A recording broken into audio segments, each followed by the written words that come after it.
Halo semua, jumpa lagi dengan saya Depri Saipullah. Kabar gembira datang untuk Timnas Indonesia karena dalam waktu dekat kita akan bertambah satu pemain lagi, yaitu Kevin Dix Bakarbesi. Ya, Kevin Dix resmi akan diproses jadi warga negara Indonesia usai salaman dan makan siang dengan Erick Thohir di Jakarta pada hari Sabtu ini ya, seperti yang diposting oleh Erick Thohir. Kevin Dix, sebuah nama yang sebenarnya ini nama baru stok lama. Mengapa begitu? Karena nama Kevin Dix sudah diincar sebenarnya sejak sekitar 2020. Tapi sejak era Ketua Umum Iwan Bule, tapi saat itu sempat ada penolakan ya, sempat ada keraguan dari PSSI untuk merekrut Kevin Dix. Namun seiring berjalannya waktu, Kevin Dix makin cemerlang. Dia adalah seorang pemain yang besar di mengawali karir di Vitesse Arnhem pada 2014. Dia lalu sempat juga bertualang di Fiorentina, lalu di Empoli, lalu kembali lagi ke Belanda bersama Feyenoord. Sebelum akhirnya pada 2019 dia mulai menapaki karir di Denmark bersama AGH ya. Sebelum akhirnya direkrut oleh FC Copenhagen pada 2021. Nah, dengan klub inilah Kevin Dix menemukan permainan terbaiknya. Dia bisa mengembangkan permainan terbaiknya di beberapa posisi, utamanya di bek kanan. Dan penampilan bagus ini membuat PSSI kembali tertarik ya untuk merekrut Kevin Dix. Tapi Kevin Dix tidak langsung mengiyakan, tarik ulur sempat terjadi. Karena awalnya dia sempat ditolak malahan. Tapi usai penampilan gemilangnya di Liga Champions pada 2023 melawan Manchester United, PSSI mulai melakukan pendekatan. Dan di era Erick Thohir lah, dia akhirnya bergabung dengan Timnas Indonesia atau segera bergabung dengan Timnas Indonesia. Tentu ini menggembirakan karena Kevin Dix adalah pemain matang. Seperti Tom Haye, dia sudah berusia 28 tahun. Dia ada di puncak karirnya, boleh disebut gitulah ya. Dan ada juga alasan mengapa Timnas Indonesia butuh seorang Kevin Dix. Ini karena pemain ini rajin mencetak gol dan mencetak assist. Memang tidak seperti seorang striker ya, tapi dalam setiap musim dia bisa mencetak gol ya. Musim ini saja dia mencetak 3 gol dan 2 assist di Superliga Denmark.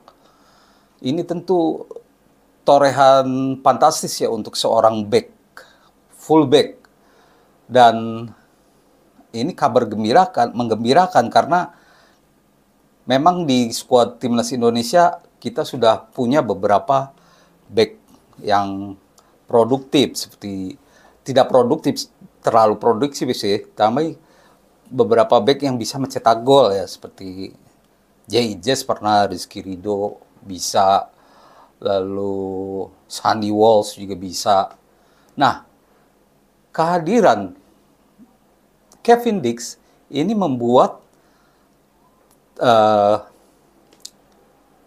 kekuatan kita di lini belakang tentunya lebih baik dan kekuatan serangan kita tambah baik. Yang pasti ini menambah ketebalan lini belakang. Memang kita lini belakang ini sudah melimpah ya. Tapi dengan begini, Sintayong bisa merotasi pemain.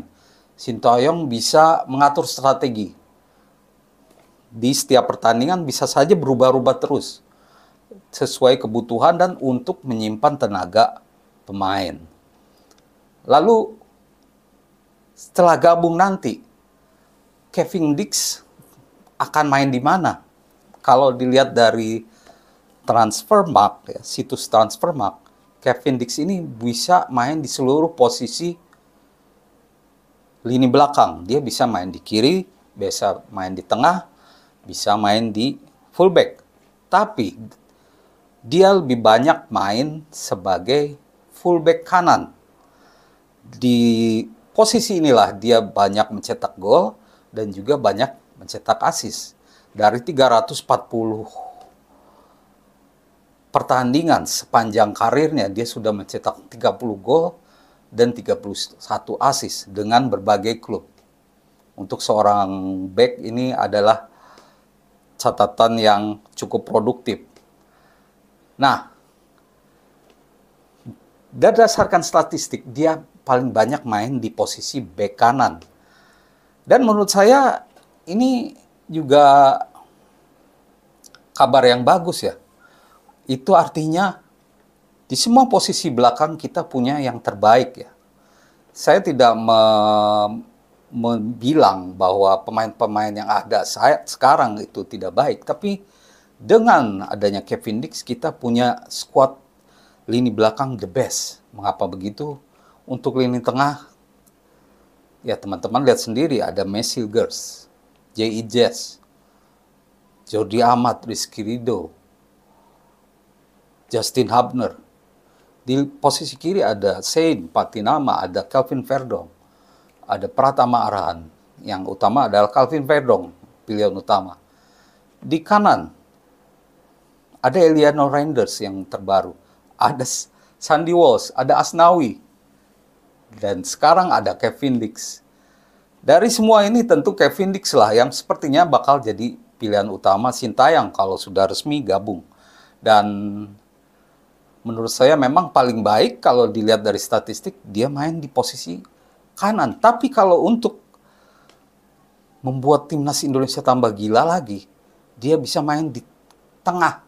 Sehingga back tengah kita akan luar biasa. Messi, J.I. Jess, dan Kevin Dix.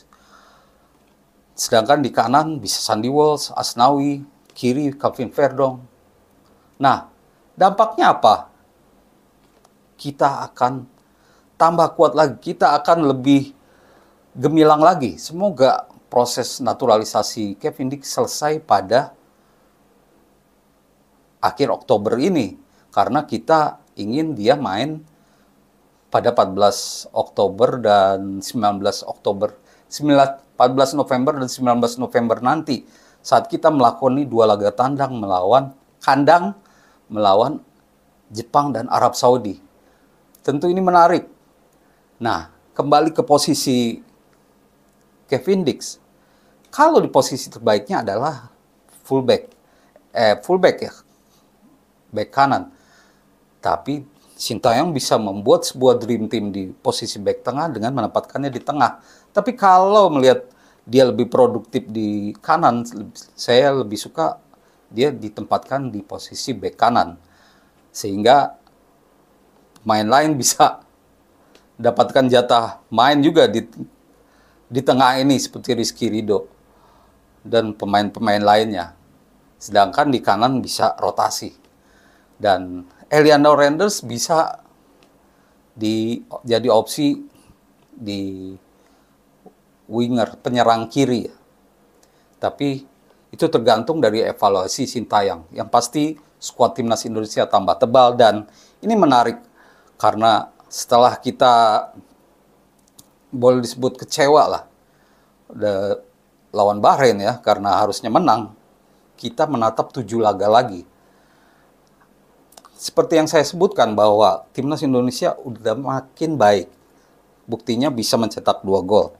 Tapi memang masih ada kelemahan-kelemahan. Seperti saat serangan balik. Harusnya saat lawan Bahrain kita bisa tidak mengeluh soal perpanjangan waktu kalau serangan balik yang dilakukan oleh Witan dan Marcelino bisa jadi gol sehingga skor 3-1. Nah, ini jadi PR juga.